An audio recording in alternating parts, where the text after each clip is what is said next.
Well, guys, that unbeaten run is over. That 3-2 loss was a tough one to take, wasn't it, in the last time out against Village Manchester under-21s, especially after fighting back and showing a bit of backbone to get ourselves back into it. Thankfully, in football, the next game is always around the corner, and it's a big one.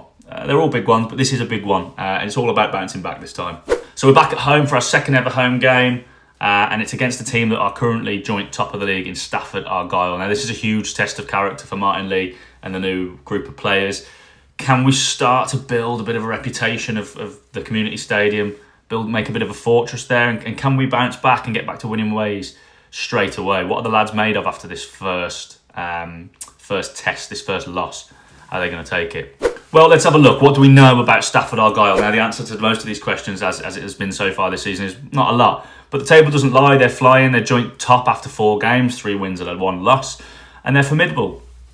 If you look at their stats, there's 2 things that really stand out. First, their attack is potent. They've scored in all 4 games so far. And then they're joint top scorers in the league with 9 goals in those 4 games. And the main man for that is their centre forward, as you might guess, 24-year-old Welsh striker Charlie Jones. He's the league's joint top scorer with 3 goals in 4 games. And he's a little bit on the smaller side, but he's not to be bullied. His movement's good, and clearly he's a massive danger. He's a regular scorer of goals, and the lads are really going to have to be switched on because he'll punish you. But it isn't just their attack. They're incredibly solid at the back as well. And in fact, they're the only team in the league to have kept 2 clean sheets so far. Now, these are all small sample sizes. We're early on. But they mean something. It means they're mean at the front and they're mean at the back. And a big reason for this is 6'2" David Percival, centre half, and he's been named man of the match in 3 of those 4 games. So it's sort of like they're Turley, but from centre half, that's some doing for a team that also scores plenty of goals. So it's looking like he's an absolute rock, big player for them.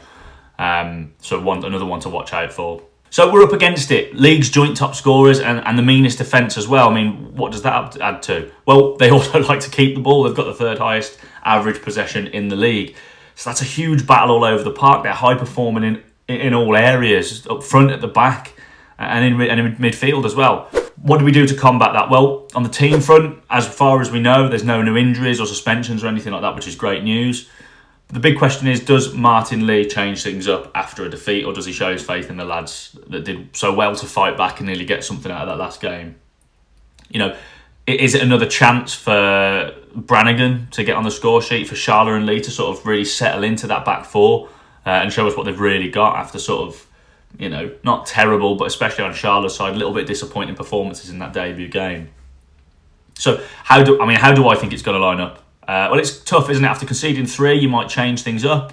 After being so wasteful up front, you might change things up. But for me, I'm going with the same lads. I'm going to go Donlan in goal. Tom Sloan still at right back, Lee at left back, and Srirachi and Sharla at centre half. I think those 2 deserve. Of course they do. It was their first game. Lee did well actually, didn't he? Got an assist, and I think Sharla deserves another. I was going to say another game. He deserves more games. He deserves a run of games to try and settle in, bounce back together. In midfield, we don't have huge options, do we? I think it will be Turley. Of course, it'll be Turley, but I think it will be Bannister and Tokia Russell, and then Inglis. I think will get the nod on the left-hand side. Martyn Lee seems to like him. He doesn't set the world alight, but he seems to do the job that the manager wants him to do out there, at least from the start. So I think that'll be it, and I think it'll be Alfie Snow and Brannigan up front. Brannigan looked really bright, didn't he? And hopefully, with another game under his belt, or another couple of games under his belt, he'll start hitting the back of the net regularly. We do need that. We do need that. So that's it for me. I'm sticking with the same 11. There's still not loads of options. Obviously, there are trialists still at the club, or players that came through the trials that haven't had a sniff really yet. So I'd be surprised to see any of them all of a sudden in the starting 11. Now, for me, like most games, this is a midfield battle. It's where games typically are won and lost. We know these like to have the ball, and we know that we like to have the ball.